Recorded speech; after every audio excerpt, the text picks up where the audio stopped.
Audio Jungle। Hello दोस्तों, नमस्कार। राजस्थान अध्ययन की इस क्लास में आप सबका स्वागत है। और ये क्लास उन सब विद्यार्थी मित्रों के लिए महत्वपूर्ण साबित होने वाली है जो किसी भी प्रतियोगी परीक्षा की तैयारी करते हैं और उसमें अगर राजस्थान जीके पूछा जाता है तो इसी दृष्टि से मैं ये क्लास रिकॉर्ड कर रहा हूँ। हमने ये सीरीज शुरू कर दिया था, तो इसमें हम पूरा कंप्लीट राजस्थान अध्ययन देखेंगे कक्षा 6 से लेकर 10 तक का। दोस्तों, क्लास को बड़े ध्यान से देखिए। मैंने पूरा कंप्लीट यहाँ पर टॉपिक वाइज अच्छे तरीके से समझाने की कोशिश की है, तो आप यहाँ पर देखें। आज हम बात करेंगे कक्षा 6 की यूनिट 3 इतिहास जानने के स्रोत। सबसे पहले हम यहाँ पर बात करने वाले हैं इतिहास के बारे में। पहले इतिहास के बारे में देखेंगे यहाँ पर कि इतिहास किसे कहते हैं। तो यहाँ पर देखो, जो घटनाएं अतीत काल में निश्चित रूप से घटी हो, ये इतिहास के बारे में बात कही गई है।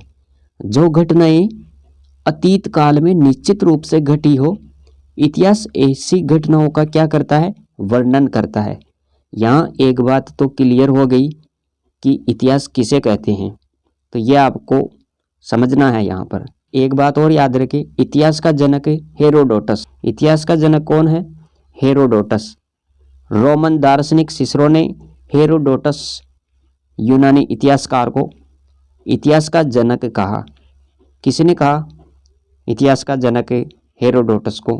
तो याद रखें, रोमन दार्शनिक सिसरो, इन्होंने ही हेरोडोटस को इतिहास का जनक कहा। तो ये बात आपको यहाँ पर देखनी है। इन्होंने क्या लिखा था? हिस्टोरी का। अरे, हेरोडोटस ने क्या लिखा? तो ये भी हमें याद रहना चाहिए। इन्होंने हिस्टोरिका लिखी। क्या लिखी? हिस्टोरिका। द हिस्ट्रीज, ये नाम आप याद रखें। इसके बाद में और देखो, हेरोडोटस ने हिस्टोरिका लिखी, द हिस्ट्रीज। इसमें ग्रीस पारसी युद्धों का वर्णन मिलता है। तो ये आपको नोट करना है। कहीं पे ग्रीक भी लिखा हुआ मिलेगा तो कहीं पे ग्रीस भी लिखा हुआ मिलेगा। तो इसलिए मैंने यहाँ पर दोनों शब्द ऐड कर दिए हैं इसके अंदर। तो ये जो हिस्टोरिका है, इसमें किसका वर्णन मिलता है, ये चीज़ आपको देखनी है। और भारतीय पुरातात्विक सर्वेक्षण विभाग की स्थापना कब की गई? 1861 में अलेक्जेंडर कनिंघम द्वारा। राजस्थान में सबसे पहले पुरातात्विक सर्वेक्षण का कार्य, तो याद रखें, 1871 LCL कार्लाइल, इसके द्वारा किया गया। तो यह भी आपको देखना है। यहाँ पर इतिहास की जानकारी देने वाले अनेक स्रोत, लेकिन मुख्य रूप से इन्हें दो भागों में विभक्त किया गया। कितने भागों में? दो भागों में। अन्य स्रोतों की बात करें तो वंशावली, पुरालेख, विदेशी यात्रियों का वर्णन, ये सब इसमें आ जाएगा। किसमें? अन्य स्रोतों में। अब मुख्य रूप से दो प्रकार के हैं, तो वे कौन से हैं जो इतिहास की जानकारी देते हैं, उसके बारे में भी देखो। इतिहास की जानकारी देने वाले मुख्य रूप से दो प्रकार के स्रोत है। इतिहास की जानकारी देने वाले मुख्य रूप से दो प्रकार के स्रोत सर्वश्रेष्ठ माने जाते हैं। कौन कौन से हैं? एक तो पुरातात्विक स्रोत, ये पुराने एकत्रित किए गए होते हैं। ऐसे स्रोतों में अभिलेख, शिलालेख, ये सब इनमें आ जाएगा। स्मारक, कलाकृतियाँ, उत्खनन से प्राप्त सामग्री, ये सब इनमें शामिल है। किसमें? पुरातात्विक स्रोतों में। अभिलेखों में अगर बात करें तो नगरी अभिलेख, कंसवा अभिलेख, किराड़ू अभिलेख, नांदसा अभिलेख, बरनाला यूपलेख आदि, ये सब अभिलेखों में आते हैं। प्रतिहारों के इतिहास की जानकारी देने वाला साधन घटियाला अभिलेख, तो ये भी आपको ध्यान में रखना है। अभिलेखों के बारे में देख लिया, ये पुरातात्विक स्रोतों में शामिल है। अभिलेख, शिलालेख, स्मारक, कलाकृतियाँ, उत्खनन से प्राप्त सभी सामग्री, है ना। तो इसके बारे में हम देख रहे हैं। यहाँ पर अभिलेखों में हमने क्या बताया यहाँ पर, जैसे नगरी अभिलेख, कंसवा अभिलेख, किराड़ू अभिलेख, नांदसा अभिलेख, बरनाला यूपलेख, ये सब अभिलेखों में शामिल है। उदाहरण के लिए देखो, प्रतिहारों के इतिहास की जानकारी देने वाला जो साधन है वो है घटियाला अभिलेख। ये प्रतिहारों के इतिहास की जानकारी देता है। इसके बाद में राजस्थान राज्य अभिलेखागार बीकानेर में है। ये एक्स्ट्रा जानकारी के लिए मैंने यहाँ पर ऐड कर दिया है। राजस्थान राज्य अभिलेखागार बीकानेर में है और इसकी स्थापना 1955 में हुई। इसे 1960 में जयपुर से बीकानेर शिफ्ट कर दिया गया। तो ये भी आपको विशेषकर ध्यान रखना है। दोस्तों अब हम शिलालेखों की बात करते हैं। शिलालेखों में जैसे बसंतगढ़ का शिलालेख हो गया, बसंतगढ़ का शिलालेख, बाबरू का शिलालेख, मानमोरी का शिलालेख, सांबोली शिलालेख, चीरवा का शिलालेख, ये सब शिलालेखों में आता है। अभिलेखों को देखा हमने, शिलालेखों के बारे में देख लिया। और अब उदाहरण के तौर पर यहाँ पर बता देता हूँ मैं बसंतगढ़ का शिलालेख। अब इसको हम विस्तार से देखेंगे। यहाँ पर देखो, बसंतगढ़ का शिलालेख सिरोही और 625, यह आपको याद रखना है समय। इसमें सामंत प्रथा की जानकारी मिलती है। किसकी जानकारी मिलती है? सामंत प्रथा की जानकारी। यह शिलालेख सिरोही जिले के बसंतगढ़ में जगन्माता मंदिर के पास प्राप्त हुआ। इस शिलालेख में राजस्थान के लिए सर्वप्रथम राजस्थानीय द्वितीय शब्द का नाम मिलता है। ये अति महत्वपूर्ण है, आप यहाँ पर स्टार लगा लो। ये क्वेश्चन किसी भी प्रतियोगी परीक्षा में पूछा जा सकता है। राजस्थानीय द्वितीय शब्द का सर्वप्रथम उल्लेख किस अभिलेख में मिलता है या किस शिलालेख में मिलता है, तो ये आपको यहाँ पर देखना है, बसंतगढ़ शिलालेख। और देखो आगे, यह शिलालेख वर्तमान में अकबर के किले में राजपूताना म्यूजियम में सुरक्षित है।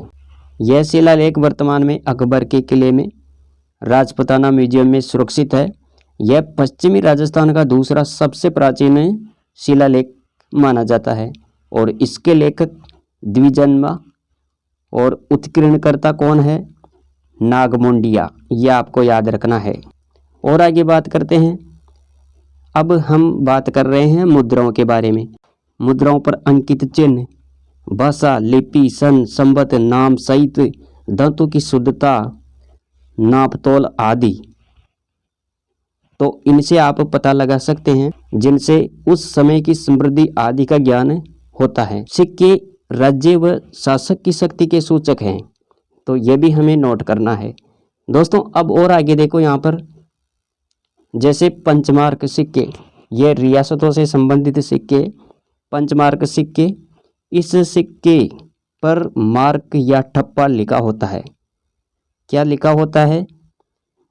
मार्क या ठप्पा, पंचमार्क सिक्के। अभी इनमें देखो, एक तो है गरारा, गरारा सिक्कर 2744 पंचमार्क मुद्रा, 61 सिक्कों पर 3 मेन शब्द अंकित है। रेड टोंक, नगरी चित्तौड़, नौ भरतपुर, सांबर, जयपुर ग्रामीण से पंचमार्क सिक्के प्राप्त हुए। पंचमार्क सिक्कों के बाद में गुप्तकालीन सिक्के, बयाना, भरतपुर, ये आपको याद रखना है। यहाँ पर आहेड़ा, अजमेर, रेड टोंक, सांबर, जयपुर ग्रामीण से प्राप्त हुए गुप्तकालीन सिक्कों की बात है ये। अब और देखो, यहाँ पर बर्तन और कलाकृतियाँ। अब इसकी बात करते हैं। उत्खनित सामग्री है ये, तो बर्तन और कलाकृतियाँ उत्खनन से प्राप्त सामग्री, गणेश्वर, नीमकाथाना की ताम्र संस्कृति के अवशेष और जोधपुरा, जयपुर, नौहो भरतपुर से प्राप्त काले एवं लाल मृदबांड आदि, ये सब बर्तन और कलाकृतियों से संबंधित। इसके बाद में और देखो, यहाँ पर आहड़ व गिलुंड से प्रस्तर, फलक आदि में कला कौशल देखने को मिलता है, तो ये भी आपको ध्यान में रखना है। गणेश्वर, नीमकाथाना, ताम्र संस्कृति के अवशेष मिले यहाँ से। जोधपुरा, जयपुर, नौहो भरतपुर से प्राप्त काले एवं लाल मृदबांड आदि, आहड़ व गिलोड से प्राप्त प्रस्तर, फलक आदि में कला कौशल देखने को मिलता है। तो ये तो हो गई कलाकृतियाँ और बर्तन संबंधित, ये उत्खनन से प्राप्त सामग्री है। इसके बाद में और देखो, यहाँ पर ताम्रपत्रों में, अरे ताम्रपत्रों में क्या है, तो इसके बाद में हम यहाँ पर चर्चा कर रहे हैं ताम्रपत्रों में। जैसे तांबे के छोटे बड़े पत्रों पर खोदे गए लेखों को ताम्रपत्र कहा जाता था। तो ताम्रपत्र के बारे में आपने देखा, यहाँ पर कि ताम्रपत्र तांबे के छोटे बड़े पत्रों पर खोदे गए लेखों को ताम्रपत्र कहा जाता है। दान पुण्य संबंधित होने के कारण ये दान पत्र भी कहलाते हैं। तो ये भी आपको ध्यान में रखना है यहाँ पर। इनके शासक, काल, भाषा, पर्व, धर्म, भूमि के प्रकार, नाप तोल, दान के प्रकार आदि का पता चलता है। तो इनसे क्या पता चलता है, कौन सी जानकारी प्राप्त होती है? इनसे शासक, काल, भाषा, पर्व, धर्म, भूमि के प्रकार, नाप तोल, दान के प्रकार आदि का पता चलता है। अब हम यहाँ पर देखने वाले हैं साहित्यिक स्रोत के बारे में। अभी हमने क्या देखा, पुरातात्विक स्रोत, जिनमें हमने क्या क्या देखा था, अभिलेख देखे, शिलालेख देखे, मुद्रा, सिक्के, ये सब हमने यहाँ पर देखे। अब साहित्यिक स्रोत में देखते हैं क्या क्या है शामिल। साहित्य प्रचुरता के साथ संस्कृत, हिंदी, राजस्थानी, उर्दू, पारसी में लिखे गए स्रोत शामिल है।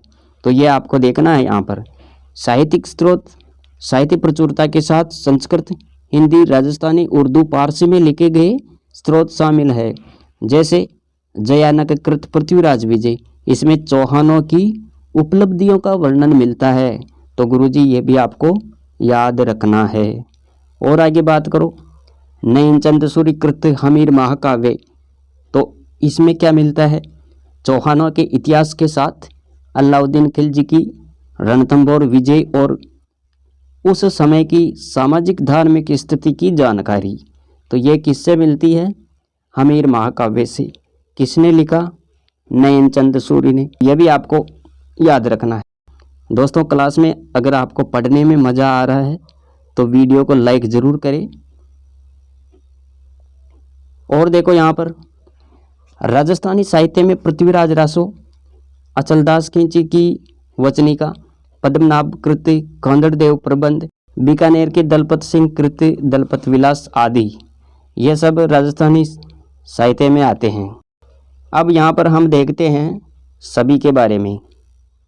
वीर विनोद की रचना श्यामल दास ने की थी। अरे वीर विनोद की रचना किसने की, श्यामल दास ने।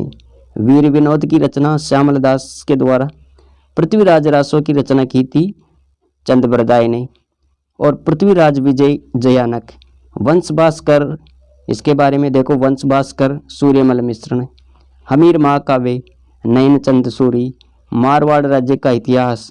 तो यह आपको ध्यान रखना है, विश्वेश्वर नाथ रेव, नैनसीरी ख्यात, बांकीदास की ख्यात, दयालदास की ख्यात, जोधपुर राज्य की ख्यात आदि से इतिहास की जानकारी मिलती है। तो यह फैक्ट आपको याद रखना है। सूर्यमल मिश्रण का वंश भास्कर, कविराज श्यामल दास का वीर विनोद। तो यह भी देखना है यहाँ पर। कर्नल जेम्स टॉड कृत एनोल्स एंड एंटिक्विटीज ऑफ राजस्थान और पश्चिम भारत की यात्रा, ये कर्नल जेम्स टॉड से संबंधित है। तो यह भी देखनी है। अन्य स्रोतों की अगर बात करें तो यहाँ पर वंशावली, पुरालेख एवं विदेशी यात्रियों के वर्णन शामिल है। वंशावलियाँ किसे कहते हैं, तो इनके बारे में भी देखो यहाँ पर। वंशावलियाँ जन्म से लेकर मृत्यु तक का संपूर्ण लेखा जोखा रखने का स्रोत। तो वंशावलियों से संबंधित है ये आपको देखना है यहाँ पर। वंशावलियाँ क्या है, तो इसके बारे में देखो। जन्म से लेकर मृत्यु तक का संपूर्ण जो लेखा जोखा रखने का स्रोत होता है उसे क्या बोलते हैं, वंशावलियाँ। वंशावलियों में जन्म से लेकर मृत्यु तक का संपूर्ण लेखा जोखा रखा जाता है। इनमें सभी जातियों का इतिहास सुरक्षित रहता है। और वंशावली लेखन का जो कार्य करते हैं वो कौन करते हैं, राव, बड़वा, भाट, बारेट, जागा, तीर्थ पुरोहित, पंजीकार, ये वंशावलियाँ लिखते हैं, इनका काम है ये। और देखो पुरालेख एवं विदेशी यात्रियों के वर्णन, इसके बारे में यहाँ पर देखो। हमारे यहाँ पर आने वाले विदेशी यात्रियों द्वारा लिखे गए उनके अनुभव, जिनसे हमारे देश के बारे में हमें जानकारी मिलती है। जैसे मेगस्थनीज व वेनसांग द्वारा प्रस्तुत वर्णन भारत के इतिहास की जानकारी की स्रोत है। और इसके अलावा विभिन्न शिलाओं पर उत्कीर्ण लिपि भी ऐतिहासिक जानकारी के स्रोत हो सकते हैं। तो ये फैक्ट आपको यहाँ पर ध्यान रखना है। तो ये थी आज की क्लास जिसमें हमने कक्षा 6 की यूनिट 3 कंप्लीट कर ली है, इतिहास से जानने के स्रोत। तो वीडियो कैसी लगी कमेंट करके ज़रूर बताइए, और चैनल को सब्सक्राइब नहीं किया है तो सब्सक्राइब जरूर कर ले, क्योंकि मैं इसी तरह का कंटेंट आप सबके लिए लेकर आता रहता हूँ। क्लास को हो सके तो आगे भी शेयर करें अपने मित्रों तक, ताकि उनको भी इस क्लास का पूरा फ़ायदा मिल सके और मुझे भी आप लोगों से मोटिवेशन मिल सके। तो मिलेंगे अगली वीडियो में, तब तक जय Hind, Vande Mataram, thanks for watching.